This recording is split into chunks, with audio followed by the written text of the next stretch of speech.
কেউ ঘর গাদা জামাই কি খবর?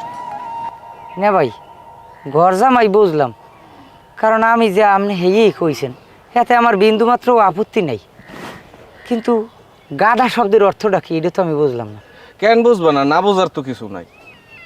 সারাদিন গাদার মতো খাটো, তুমি কি মিয়া পুরুষ মানুষ? পুরুষ মানুষ হইলে কবে লাত্তি দিয়া যাইতে বাড়ির দিয়া। না ভাই, ওইটা হেরাই করে যারা হরবরির সম্পদ খাওয়ার লগে থায়।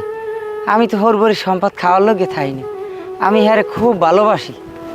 আমি এই ভালোবাসার লগেই হরবরি থাই। আপনি যেটার কষ্ট দেখতে আছেন, আমি ওইটারে ভালোবাসা মনে করতে আছি। কোনটারে কও ভালোবাসা? এটার নাম ভালোবাসা? তোমার মেয়ে নাকে দড়ি দিয়ে ঘুরায়, এটা নি ভালোবাসা? হ্যাঁ, আমার জন্য তার মনে তো একটু হইলেও জায়গা আছে। হে আমার ভালো না বাসুক, খারাপ তো জানে, খারাপ জানিয়ে হইলেও তো আমারে ডাক দেয়। না ভাই, আমার দ্বারা এইটাই তৃপ্তি, এইটাই আমি